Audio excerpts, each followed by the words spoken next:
I think is absolutely fascinating is how, and this is over at arcamax.com, Dolly Parton and Miley Cyrus, they've got this concert. It's called Rainbow Land, and or it's a song rather that celebrates acceptance, right? And in Wisconsin, there's an elementary school. A teacher is Sarah Schindler's. Well, no, hang on just a second. Let me just share this with you. Sarah Schindler's first grade daughter came home from school last week, eager to show her mom the songs she'd been performing in a spring concert.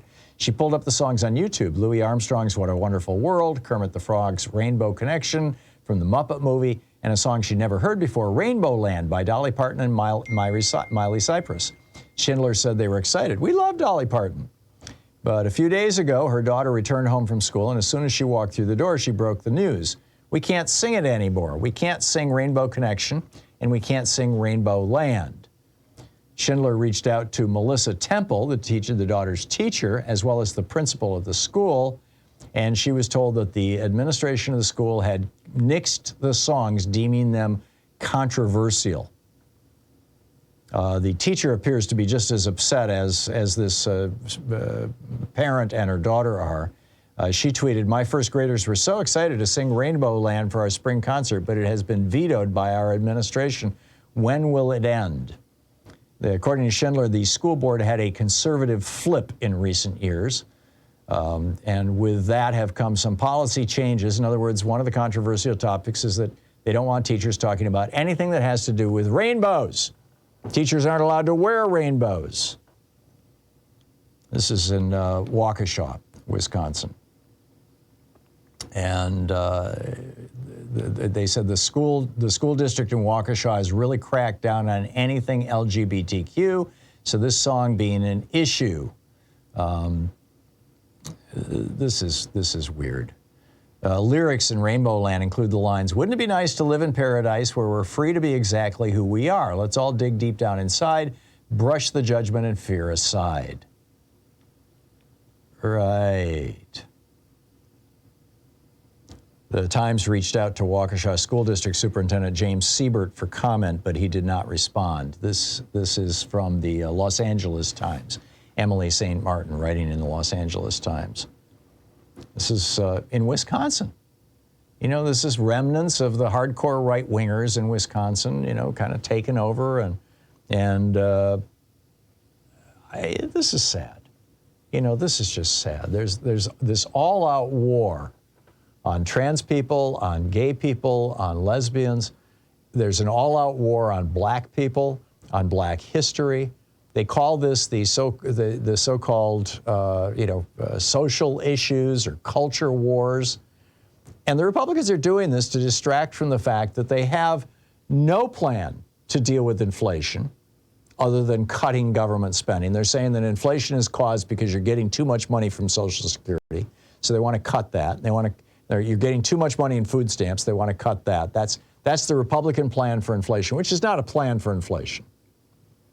The Republicans have no plan to deal with the crisis that we're seeing right now in Tennessee. 3 children, 2 adults dead at a Tennessee school because somebody walked in with a weapon of war and killed a bunch of people. The Republicans have no plan to deal with this other than to have teachers carry guns. Or, hey, let's put AR-15s in schools, too. Yeah, that's brilliant. The Republicans have no plan to deal with the fact that there are tens of millions of Americans who are uninsured or underinsured. And when you consider how rapidly these health insurance companies are denying care to people, 1,000, 10,000 denials an hour from these very, very well-paid doctors that the insurance companies hire, I would say that probably at least 100 million Americans are underinsured. The Republicans have no plan to deal with that. The Republicans have no plan to deal with the forever chemicals in our water supply and in our food supply. The Republicans have no plan to deal with the epidemic of cancer in the United States. If anything, they want to make it worse by deregulating the big chemical companies. They have no plan to deal with the banking crisis in the United States. And if anything, they want to make it worse by allowing big banks to consolidate even bigger.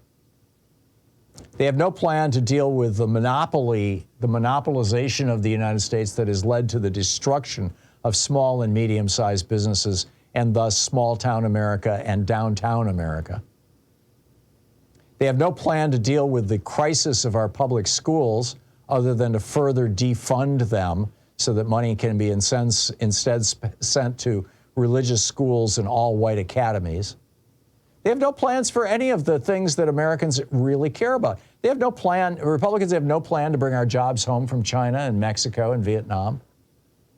Now, Democrats have plans for all of those things, but Republicans don't want you talking about that. They want you talking about trans kids and a trans person who just won a swimming meet and, oh my God, the bathrooms. This is what Republicans want us talking about. When in fact, we should be talking about the fact that that there are serious problems. Labor in this country, we still have a minimum wage of $7.25 an hour. If the minimum wage had kept up with productivity, it would be $26 an hour right now. And we would have a middle class like we had in 1980.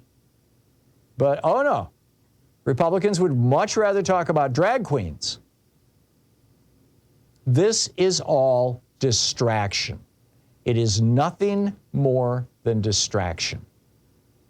Because the real Republican agenda is a neo-fascist agenda. It is trash the weakest among us, accuse the international Jew, George Soros, of causing all our problems. Black prosecutors are racists when they prosecute white people, like Donald Trump. I mean, this is what the Republicans have to offer this country. More death, more destruction. Republicans died at 2-to-1 the ratio of Democrats from COVID. Why? Because Republicans were lying to people about how serious COVID was and encouraging them not to wear masks, social distance, or get vaccinated. And it's still going on. Republicans are still dying at twice the rate of Democrats from COVID. Do Republicans have a solution for this? No. No, they want to talk about drag queens. They want to block, kids from singing Dolly Parton's song about rainbows because, oh my God, it might have something to do with gay people. This is a crisis for America. And Republicans not only don't want to do anything about it, they want to make it worse. We'll be back with your calls after this.